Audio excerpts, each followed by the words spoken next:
ఉన్నది, అది కాపాడుకే దీపంగా ఉండినుచున్నది. విరోధమైన పట్టణమును నిర్మల మనుషులను మిమ్ములను గురించి అవి గొర్రె పిల్లల మందవలే మేపు చున్నమన్నును. ఎవడైనాను వాడిని బెదిరించిన మంద అచ్చట పడుకుని ఉండెను.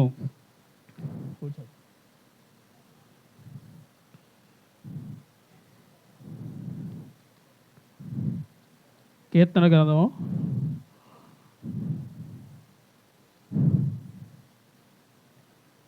23వ అధ్యాయం చెప్పు. యెహోవా నా కాపరి, నాకు లేమి కలుగుదు. పచ్చిగల చోట్ల నన్ను పరుండి చేయుచున్నవాడు, శాంతి గల జలముల మీద ఆయన నన్ను నడిపించుచున్నాడు. చిన్న ప్రార్థన చేసుకుందాం.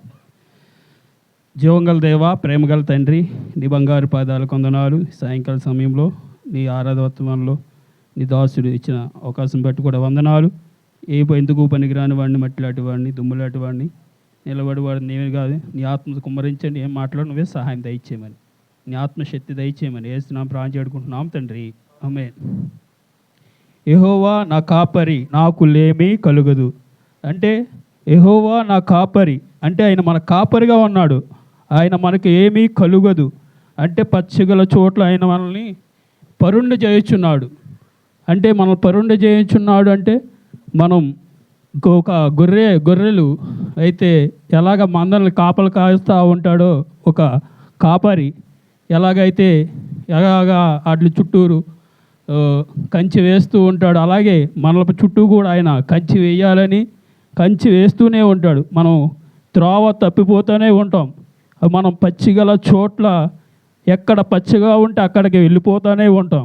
గొర్రెల వలె ఎలా పడితే అలాగ మనం ఎలాగా లోకంలో ఎక్కడ పచ్చగా ఉంటే అక్కడ వెళ్ళిపోతూ ఉంటాం. అలా కాదు, ఆయన కాపరిగా ఉన్నాడు మనకి. కాపరి ఆయన మనకి ఏమీ కలుగదు అన్నాడు.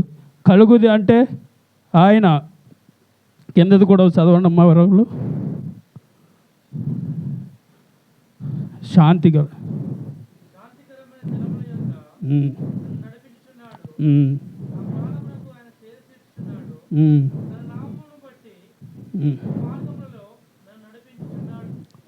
శాంతి గల జలముల మీద ఆయన నడిపించుచున్నాడు. ఆయన శాంతి ఎటువంటి వాడు? ఆయన శాంతిపూరుడు. ఎలాంటి వాడు? ఆయన శాంతి గల దేవుడు. ఆయన శాంతి మనకిస్తా అన్నాడు. అటువంటి శాంతి కావాలంటే మనం ఆయన వద్దకి రావాలి. ఆయన వద్దకి వచ్చినప్పుడే శాంతిస్తాడు.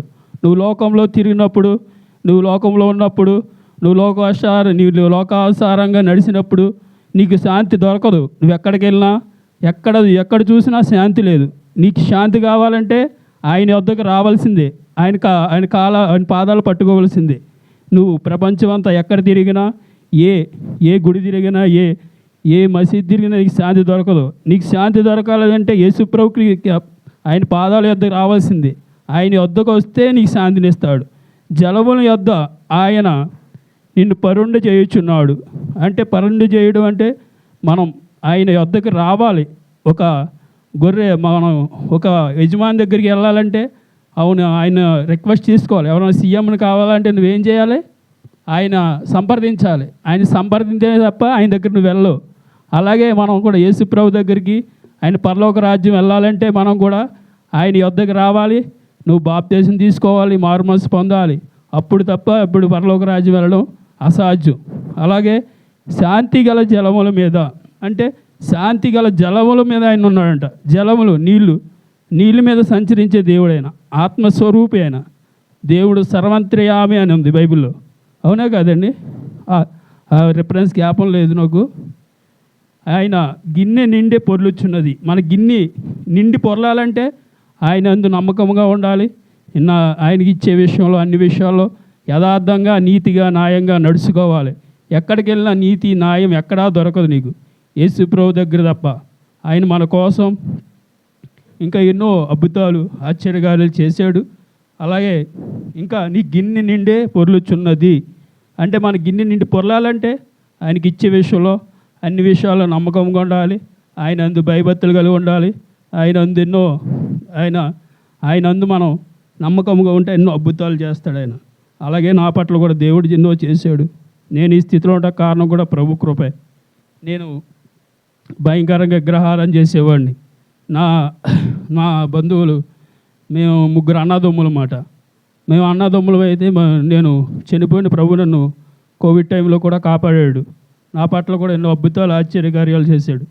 ఇంకా కీర్తన 91 కీర్తన